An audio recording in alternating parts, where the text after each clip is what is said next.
पता नहीं निको सुबह सुबह कहाँ चली गई। शकील ने कहा था कि सुबह ही थाने भेज देना वकील को। कासू निग्गो औरत जात है, ये औरतों के काम नहीं है, आरिस का काम है ये। अरे उसको पता है, वो सब जानती है और उसको पता है कौन सा वकील है। बस उसको फोन करके कहना है कि वो थाने पहुंच जाए। बेगम साहिबा, हाँ। दिन में क्या पकेगा? अरे कुछ भी पका लो फ्रिज में से निकाल के। फ्रिज तो बिल्कुल खाली है, ना गोश्त है। कल गोश्त मंगाना था आपको, आपने मंगाया ही नहीं। अभी कौन लेकर आएगा, ड्राइवर भी नहीं है। निको अपने साथ लेकर गई है। ऐसा करो अंडे आलू का सालन बना लो। अंडे भी नहीं है। अरे शगुफ्ता, जब सारी चीजें खत्म हो जाती हैं फिर तुम बताती हो मुझे। आप खुद ही तो हर हफ्ते गोश्त सब्जी दालें वगैरह मंगाती हैं, मैं क्या बताती आपको। अच्छा कुछ भी बना लो, जो है वो बना लो, जाओ। चले ठीक है।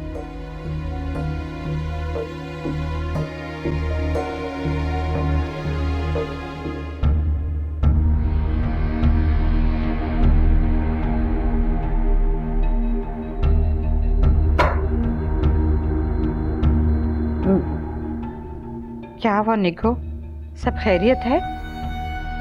कुछ भी खैरियत नहीं है अम्मा, हम बर्बाद हो गए हैं, बर्बाद। ला खैर करे हो। क्या हुआ निग्गो, बता तो सही। मेरे सारे बैंक अकाउंट सील हो गए हैं, कहीं से पैसे नहीं निकल रहे। मुझे समझ नहीं आ रहा हम लोग क्या करेंगे, कहाँ से खाएंगे। हैं? क्या क्या हो गए? मतलब बंद हो गए, बैंक वालों ने मना कर दिया निग्गो को पैसे देने से। मगर क्यों भाई? हाँ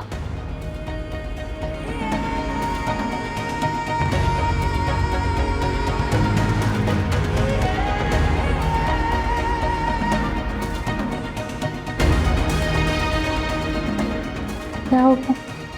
तुम क्या पूछ रही है, बंद कर दी तो बंद कर दिए। अरे वकील साहब, इतने पुराने ताल्लुकात हैं हमारे, कुछ तो रियायत करें। अच्छा चलें ठीक है, मैं आपको मशवरा करके बताता हूँ। क्या कहूँ, वही अव्वल तो वो केस लेना नहीं चाह रहे, और अगर लेंगे भी तो फिर मुंह मांगी कीमत पर।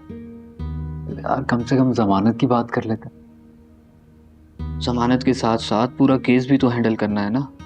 और जमानत का मतलब ये है कि तू जेल में नहीं घर पर रहेगा, मगर केस तो स्टार्ट हो जाएगा ना। तुझे तो पता है मेरे पास ले दे के एक आखिरी चीज वो गाड़ी बची है। बस तो फिर उसे बेच दे, बल्कि तेरे पास आलीशान बंगला है उसे बेच दे। सारे खर्चे निकाल कर भी एक छोटा बंगला खरीद लेगा तू। मेरे नाम नहीं है ना। ओह, वो तेरे अम्मी अब्बू के नाम पर है। फिर अब क्या करेगा तू? वाइफ से बात करता हूँ, उसके पास ज्वेलरी रखी हुई है, उसी का कुछ करना पड़ेगा। ये आइडिया अच्छा है।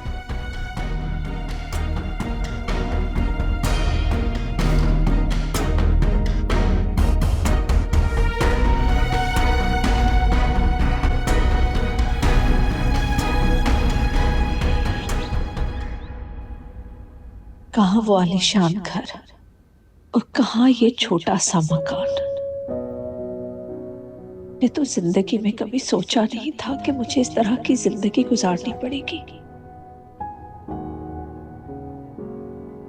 चंद दिन पहले कूड़े के ढेर में बैठी थी, खाने के लिए रोटी के टुकड़े ढूंढ रही थी। इस तरह ये ठिकाना मेरे लिए जन्नत से कम नहीं है।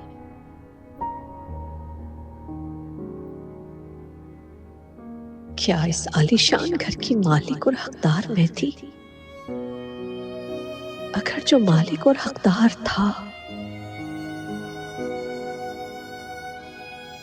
जब वो इस मामूली से घर में रह सकता है तो मैं क्यों नहीं रह सकती?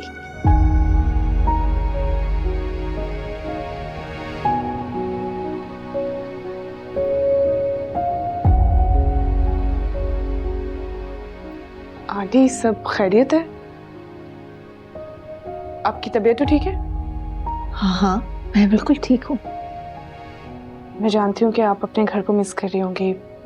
आरिज़ अरबाज याद आ रहे होंगे आपको। नहीं सबार, ये मेरा घर है। जहां मेरा बेटा ईसा, वही मेरा घर है।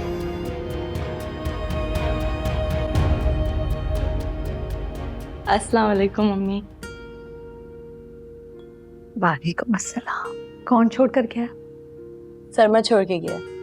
अच्छा, मेरा हॉस्पिटल में इंटरव्यू था, मुझे जॉब मिल गई है भाभी। बहुत बहुत मुबारक हो रीशा। जॉब? तुम जॉब करोगी? जी अम्मी, इतने साल पढ़ाई में लगाए, बाहर से पढ़ के आई, किस लिए? और तुम्हारा हॉस्पिटल?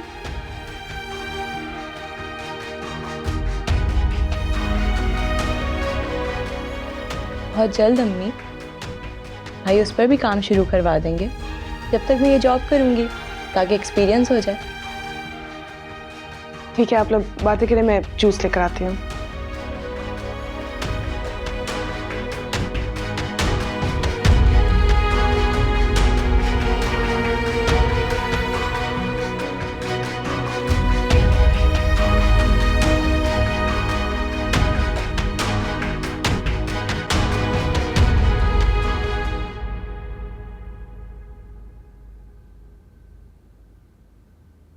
क्या होगा? कैसे चलेगा इतने बड़े घर का खर्चा? आरिस तो मुंह छुपाकर भाग गया। ये भी नहीं सोचा कि मैं अकेली क्या क्या करूंगी। उसे तो सिर्फ अपनी जान बचाने की फिक्र थी। रिंकू, एक मर्तबा आरिस को फोन करके तो देखो ना, और उसको बताओ कि वो तुम्हारे एटीएम से भी पैसे नहीं निकल रहे, बंद हो गया, और चेक से भी पैसे नहीं मिल रहे तुम्हें। कुछ भी सुनने को रेडी नहीं है वो, उल्टा मुझे डांट दिया। अब तुम ही कुछ करो, मेरे पास कोई पैसे नहीं है घर पर खर्चा करने के। अरे अल्लाह, मैं कहाँ से करूँ? कौन से मेरे जमीन और जायदाद से किराया आ रहे? तो मेरे पास है जमीनें जायदादें। देखो, ऐसा कर, इतने बड़े घर में आरिस से कहीं किसी अलमारी में, किसी कोने कुदरे में पैसे रखे होंगे, कुछ तो होंगे तेरे पास। नहीं, मेरे पास कोई पैसे नहीं है। मेरे पास जो खर्चा करती थी ना, जितने भी पैसे थे वो एटीएम से ही निकालती थी। घर कोई पैसे नहीं है। और वो जो उस दिन तूने मुझसे लिए थे पैसे, वो? तुम्हारा मतलब है जो मेरे पास थोड़ी बहुत जमा पूंजी है, मैं वो भी खर्च कर दूं, सब खिला दूं तुम लोगों को, और मैं खाली हाथ बैठ जाऊं? तुम क्यों नहीं निकालती अपने पैसे? आरेज हर महीने तुम्हें 5 लाख रुपए देता था, कहाँ है? कुछ तो जोड़ के रखे होंगे ना, तुम्हें निकालो। कहाँ से करूं खर्च? वो जो थोड़े बहुत बचाए थे तुमने छीन नहीं लिए मुझसे पैसे? उस रोज तुमने फूफा के जेवर छीने थे ना, कहाँ है वो बेचो और लेके आओ पैसे, खर्च करो। देखो, वो थोड़े से जेवर मेरे पास रहने दे। अल्लाह की कसम, जिंदगी में पहली मर्तबा मैंने सोना देखा है। अपने गले में वो लॉकेट डाला था, हाथ में। ठीक है, पहनो सोना और अपने पेट पे ना पत्थर बांध लेना,